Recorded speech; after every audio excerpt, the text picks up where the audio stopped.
Hello friends, आपका स्वागत है हमारे यूट्यूब चैनल स्टडी 15 पर। तो आज हम इंडियन पॉलिटी का एक महत्वपूर्ण टॉपिक करने जा रहे हैं जिसका नाम है भारतीय राज्यसभा। तो आज इस टॉपिक से सारे के सारे महत्वपूर्ण क्वेश्चंस को करेंगे। तो अगर आप किसी भी एग्जाम की तैयारी कर रहे हैं तो ये वीडियो आपके लिए बहुत ही ज्यादा महत्वपूर्ण साबित होगी, तो इसलिए वीडियो को अंत तक देखिएगा। तो देरी ना करते हुए चलिए शुरुआत करते हैं आज के पहले क्वेश्चन के साथ। तो आज का पहला क्वेश्चन है, भारतीय संसद के अपर हाउस को किस नाम से जाना जाता है? तो भारतीय संसद के अपर हाउस को राज्यसभा के नाम से जाना जाता है। तो इसलिए जो इसका सही आंसर है वो है आंसर नंबर बी।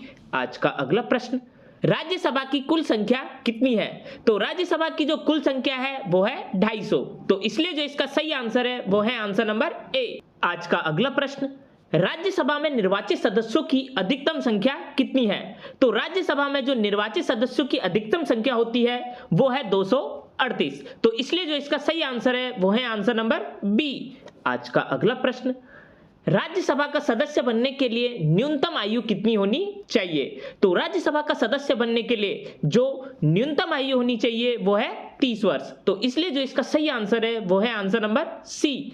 आज का अगला प्रश्न, राज्यसभा है एक, यानी आपको बताना है कि जो राज्यसभा है वो है क्या है?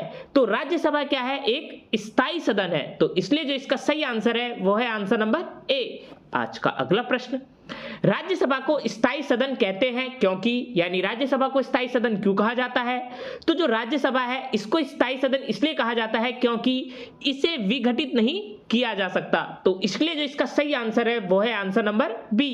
आज का अगला प्रश्न, राज्यसभा एक स्थायी सदन होने के कारण, यानी आपको बताना है कि राज्यसभा क्या है, एक स्थायी सदन है, उसके होने का क्या कारण है? तो राज्यसभा एक स्थायी सदन होने का जो कारण है वह है कि इसमें 1/3 सदस्य प्रति 2 वर्ष पर सेवानिवृत्त होते हैं। तो इसलिए जो इसका सही आंसर है वो है आंसर नंबर ए। आज का अगला प्रश्न, राज्यसभा के सदस्यों का चुनाव किसके द्वारा किया जाता है?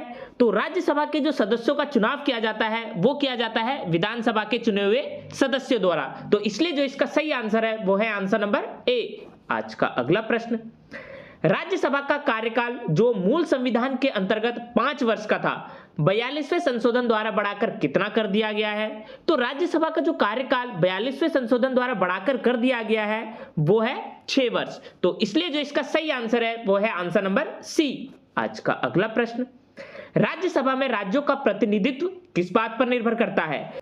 तो राज्यसभा में राज्यों का जो प्रतिनिधित्व निर्भर करता है वह है राज्य की जनसंख्या पर। तो इसलिए जो इसका सही आंसर है वो है आंसर नंबर बी। आज का अगला प्रश्न, उड़ीसा में कुल संसदीय सीटें, यानी राज्यसभा निर्वाचन क्षेत्र की जो सीटें हैं वो कितनी है? तो उड़ीसा में कुल संसदीय सीटें हैं वो है 10। तो इसलिए जो इसका सही आंसर है वो है आंसर नंबर सी। आज का अगला प्रश्न, महाराष्ट्र में कुल कितनी संसदीय सीटें हैं, यानी राज्यसभा की कितनी निर्वाचन क्षेत्र है वहां पर? तो महाराष्ट्र में कुल राज्यसभा के निर्वाचन क्षेत्र है वो है 19। तो इसलिए जो इसका सही आंसर है वो है आंसर नंबर बी।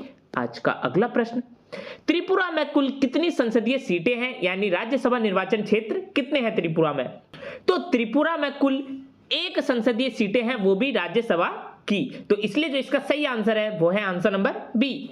आज का अगला प्रश्न, बिहार में लोकसभा की 40 सीटें हैं, तो राज्यसभा की कितनी सीटें हैं बिहार में? तो राज्यसभा की सीटें जो बिहार में है वो है 16। तो इसलिए जो इसका सही आंसर है वो है आंसर नंबर डी। आज का अगला प्रश्न, राज्यसभा में किस राज्य के प्रतिनिधियों की संख्या सर्वाधिक है? तो राज्यसभा में जो उत्तर प्रदेश है इसके प्रतिनिधियों की सर्वाधिक संख्या है। तो इसलिए जो इसका सही आंसर है वो है आंसर नंबर ए। इसके अलावा जो उत्तर प्रदेश है उसमें राज्यसभा की कुल 31 सीटें हैं।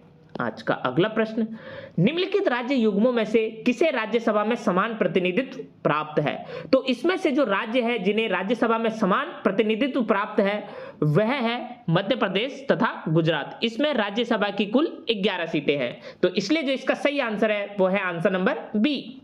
आज का अगला प्रश्न, राज्यसभा का सभापति कौन होता है? तो राज्यसभा का जो सभापति होता है वह होता है उपराष्ट्रपति। तो इसलिए जो इसका सही आंसर है वो है आंसर नंबर बी। आज का अगला प्रश्न, राज्यसभा को भंग करने का अधिकार किसे प्राप्त है? तो राज्यसभा को भंग नहीं किया जा सकता, इसलिए इसको भंग करने का अधिकार किसी के पास भी नहीं है। तो इसलिए जो इसका सही आंसर है वो है आंसर नंबर डी। आज का अगला प्रश्न, निम्नांकित में से कौन राज्यसभा की एकांतिक शक्ति के अंतर्गत आता है?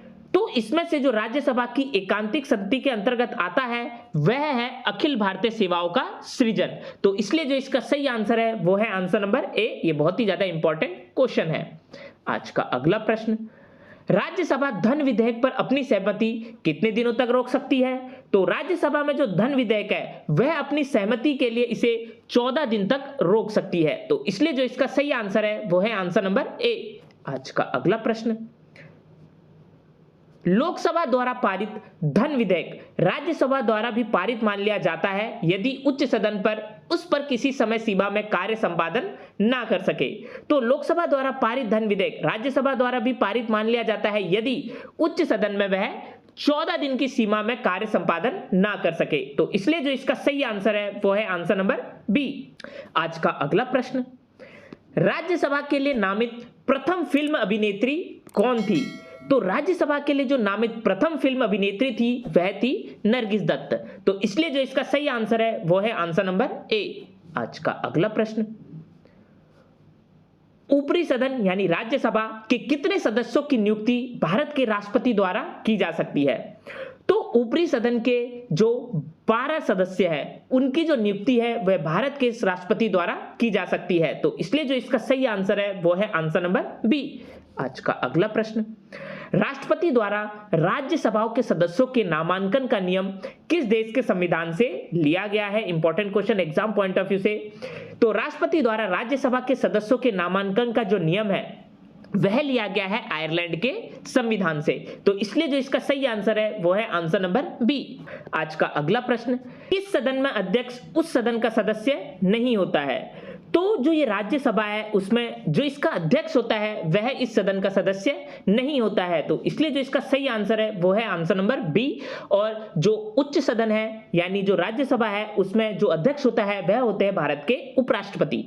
आज का अगला प्रश्न, निम्नलिखित में से कौन सदन का सदस्य हुए बिना इसके अध्यक्ष के रूप में कार्य कर सकता है? तो इसमें से जो भारत के उपराष्ट्रपति है वह सदन के सदस्य ना होते हुए भी अध्यक्ष के रूप में कार्य कर सकते हैं। तो इसलिए जो इसका सही आंसर है वो है आंसर नंबर बी। आज का अगला प्रश्न, यदि केंद्रीय संसद को राज्य सूची में शामिल विधायी शक्तियों और विषयों का ग्रहण करना हो तो इस आशय का प्रस्ताव किसके द्वारा पारित किया जाएगा? तो यदि केंद्र संसद को राज्य सूची में शामिल विधायी शक्तियों और विषयों का ग्रहण करना हो तो इस आशय का जो प्रस्ताव है वह राज्यसभा द्वारा पारित किया जाएगा। तो इसलिए जो इसका सही आंसर है वो है आंसर नंबर सी। आज का अगला प्रश्न, निम्नलिखित में से किसके संबंध में राज्यसभा को लोकसभा के अपेक्षाकृत अधिक अधिकार प्राप्त होते हैं? तो इसमें से जो नई अखिल भारतीय सेवाओं का गठन करना होता है तो इसमें राज्यसभा को लोकसभा के अपेक्षाकृत अधिक अधिकार प्राप्त होता है। तो इसलिए जो इसका सही आंसर है वो है आंसर नंबर सी।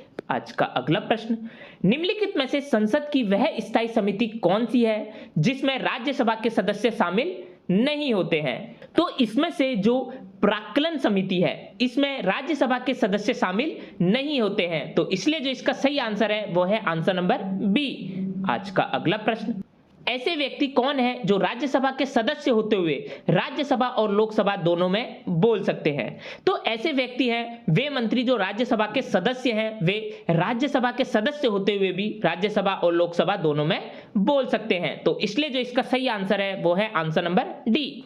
आज का अगला प्रश्न, संसद की निम्नोक्त स्थायी समितियों में से किसमें राज्यसभा का कोई संसद नहीं होता है? संसद की निम्नोक्त स्थायी समितियों में से जो आकलन समिति है इसमें राज्यसभा का कोई भी सांसद नहीं होता है। तो इसलिए जो इसका सही आंसर है वो है आंसर नंबर बी।